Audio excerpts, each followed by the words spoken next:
চতুর্দিকে নাটক আর নাটক, অভিনেতা ছাড়া কিচ্ছু নাই, সবাই অভিনেতা। বাহিরে মনে হচ্ছে উনি খুব শান্তির অভিনয় করতেছে, হ্যাঁ উনি অনেক হ্যাপি হান্তা, আসলে অশান্তির সমুদ্রে হাবুডুবু খাচ্ছে। বাইরে ফিটফাট, ভেতরে কি সদরঘাট। আমার স্বামী আমাকে স্ত্রী হিসাবে কোনো মূল্য দেয় না, আমার কান্না তাকে একটু নরম করে না, শুধু টাকা দিয়ে দায়িত্ব পালন করে। আমি মানসিকভাবে ভেঙে পড়ছি, আমার করণীয় কি? স্বামী হোক আর স্ত্রী হোক, পরস্পর পরস্পরকে রেসপেক্ট করা, পরস্পর পরস্পরের প্রতি মনোযোগ দেওয়া, এটা আমাদের কর্তব্যের অংশ। আল্লাহ তাআলা আমাদের উপর যে বিষয়গুলোকে অপরিহার্য করেছেন, অবধারিত করেছেন, করতেই হবে, সে বিষয়গুলোর মধ্যে একটা হলো জীবন সঙ্গীকে, লাইফ পার্টনারকে, স্বামী স্ত্রী পরস্পরকে সময় দিতে হবে। যে বোন প্রশ্ন করেছেন, যদিও আমি জানি না যে তার স্বামী তার ইচ্ছার মূল্য দেন না বা তাকে মূল্য দেন না, এটার মিনিংটা কি। অনেক সময় এমন হয় যে নিজেদের চাহিদা অনেক বেশি থাকে। একজন দেখা যায় তার স্বামী তাকে যথেষ্ট যত্ন করে, কিন্তু তার কাছে মনে হয় যে না, আমাকে মনে যত্ন করছে না, শয়তান ওয়াসওয়াসা দেয়, এটা একটা ফ্যাক্ট। আরেকটা অসুবিধা হলো যে অনেকের প্রত্যাশা অনেক বেশি। আবার বাস্তবসম্মত আছে অনেকটা, যে অনেক ক্ষেত্রে স্বামী আসলে কেয়ারই না, সে শুধু টাকা পয়সা দিয়ে দায় সারে। অনেকে আছেন মাসে মাসে টাকা দিয়ে দিচ্ছে, খোঁজ খবর নাই, সে অমনোযোগী। সর্বশেষটা এটা যদি হয়ে থাকে, তাহলে সেক্ষেত্রে অবশ্যই স্বামী আল্লাহর কাছে গুনাহগার হবেন। শুধু টাকা দিয়ে স্ত্রীর দায়িত্ব আদায় করা চলবে না। আল্লাহ বলেছেন, ওয়াশিরুহুন্না বিল মারুফ, তোমরা তোমাদের স্ত্রীদের সাথে জীবন অতিবাহিত করো, সংসার পরিচালনা করো সুন্দরভাবে, যথাযথভাবে। শুধু টাকা পয়সা দিয়ে যদি স্ত্রীর হক আদায় করে ফেলেছি বলে মনে হয়, তাকে একান্ত সময় দেওয়া না হয়, তার প্রয়োজন পূরণ করা না হয়, তাকে গুরুত্ব দেওয়া না হয়, তো অবশ্যই স্ত্রীর হক নষ্ট করেছে। এখন এই ভদ্রলোক যিনি স্বামী, তার কাজ হবে তিনি নিজেকে সংশোধন করা। আর যে বোন প্রশ্ন করেছেন তাকে বলবো, যদি সত্যি আপনার স্বামী আপনাকে মনোযোগ না দেয়, ইগনোর করে, শুধু ভরণ পোষণটা দেয়, আপনি শুকরিয়া আদায় করেন এই দিক বিবেচনা করে যে অনেক অমানুষ আছে আপনার স্বামীর চাইতেও তারা আরো বেশি পাষাণ। তারা স্বামী হিসেবে স্ত্রীর ভরণ পোষণটাও দেয় না, আপনার তো ভরণ পোষণটা অন্তত দেয়। অনেকে আছে সেটুকুও দেয় না। ইমানদার যখন তার চাইতে নিজের চাইতে কষ্টে থাকা মানুষটার দিকে তাকাবে, তখন সে ভালো ফিল করবে, তখন মানসিক কষ্ট তার দূর হয়ে যাবে। এই জন্য আপনার সেদিকটা খেয়াল করা দরকার। আর আল্লাহ রাব্বুল আলামিন পৃথিবীতে সবাইকে সব দিক থেকে সুখী করেন না, অদ্ভুত এক সিস্টেম আল্লাহ তাআলা। একজন অনেক বড় সাকসেস তার ক্যারিয়ারে, উনি অনেক সফল ব্যবসায়ী, সফল উদ্যোক্তা, সফল এন্টারপ্রেনর, সফল ডাক্তার, সফল ইঞ্জিনিয়ার, সফল আলেম, উনি ওনার ক্যারিয়ারে অনেক সফল, কিন্তু বাসায় পারিবারিক জীবনে তিনি চরম ব্যর্থ। এরকম মানুষ ভুরি ভুরি আছে। আপনি বাইরে খুব ফিটফাট দেখবেন, কিন্তু ভেতরে সদরঘাট। বাইরে ফিটফাট, ভেতরে কি সদরঘাট।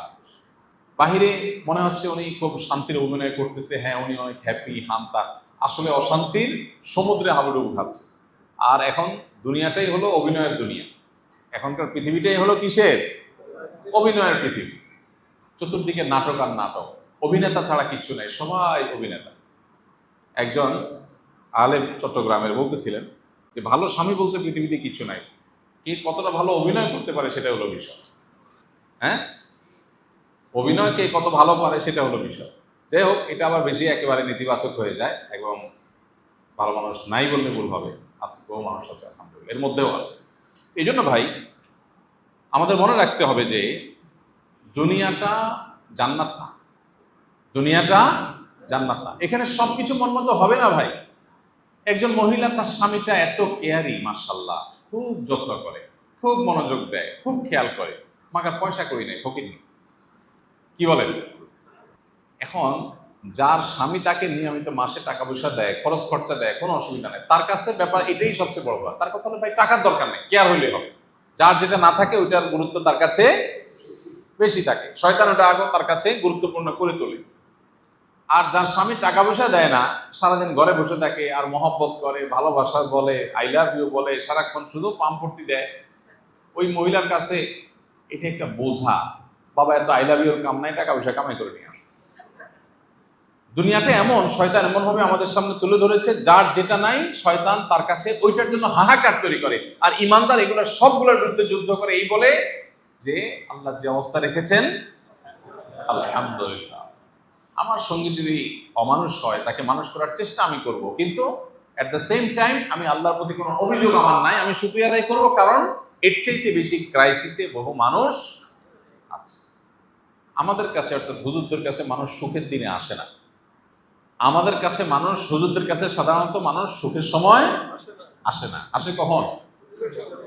খেলায় পড়লে, ঠিকে গেলে, তখন হুজুরদের কাছে আসে। হ্যাঁ, ডাক্তার এবং হুজুর এই দুই শ্রেণী মানুষের কাছে মানুষ সুখের সময় যায় না, আসে দুঃখের সময়। তো বহু মানুষ আছে যাদের দুঃখ শুনে আমাদের অবাক লাগে যে এই লোক দুঃখে আছে, মানুষ চিন্তাও করবে না। পাত্র হিসাবে তাকে দেয়া হলে যে কোনো পাত্রীপক্ষ রাজি হয়ে যাবে। আবার পাত্রীপক্ষের অনেকে আছেন যে পাত্রীর প্রোফাইল, ফ্যামিলি হিস্ট্রি দেখলে যে কোনো পাত্র অস্থির হয়ে যাবে, কিন্তু ভেতরের হিস্ট্রি জানলে কেউ সামনে আগাবে। এক একজনকে আল্লাহ তাআলা এক একটা দিয়ে পরীক্ষা করেন। পৃথিবীর কোনো মানুষ 100% সুখী নাই। সুখে ওই লোকটাই যে লোকটা পরিপূর্ণ দিনদার হতে পেরেছে, আল্লাহর সামনে নিজেকে পরিপূর্ণ সাপোর্ট করতে পেরেছে, যে লোকটা বলেছে আল্লাহ যা দিয়েছেন আলহামদুলিল্লাহ, এই লোক সুখী। কারণ তার কোনো দুঃখ নাই, তার এক্সপেকটেশনই নাই। এক্সপেকটেশন না থাকলে আর দুঃখ আসবে কোত্থেকে? সে আশাই করে যে সুখের জায়গা হলো জান্নাত, এটা দুনিয়া, এখানে সবকিছু মন মতো হবে না। কারো স্বামীটা অনেক ভালো, শাশুড়িটা খারাপ, কারো শাশুড়িটা ভালো, স্বামীটাও ভালো, কিন্তু দেবর ননদ গুলো অমানুষ। কারণ হচ্ছে এগুলো সবই ভালো মাশাআল্লাহ, কিন্তু পয়সা নেই। কারণ আবার পয়সা আছে, সবই ঠিক আছে, কিন্তু স্বামীটার চরিত্র খারাপ। আছে না নাই? এক একজনের এক এক সমস্যা। আরেকজনের সব ঠিক আছে, কিন্তু স্বামীর মুখতে সারাদিন দুর্গন্ধ বাইর হয়। মানে মাইনর ছোটখাটো ইস্যু আছে যেটা তার জন্য অনেক কষ্টের। ইমানদারের জন্য সান্ত্বনাটা হলো কোথায়? দুনিয়া, এটা জান্নাত না। এখানে সব কিছু মন মতো। এখানে যদি সব পারফেক্ট হয়ে যেত তাহলে গোলাপের চারপাশে কাঁটা থাকতো না। গোলাপের চারপাশে কাঁটা, গোলাপের চারপাশে কাঁটা আছে, এটা দুনিয়া। জান্নাতের গোলাপে হয়তো কাঁটা থাকবে না। দুনিয়াতে গোলাপ নিবেন, কাঁটাবিদ্ধ হবেই। গোলাপ নিবেন, কাঁটাবিদ্ধ হবে না, এটা হবে না।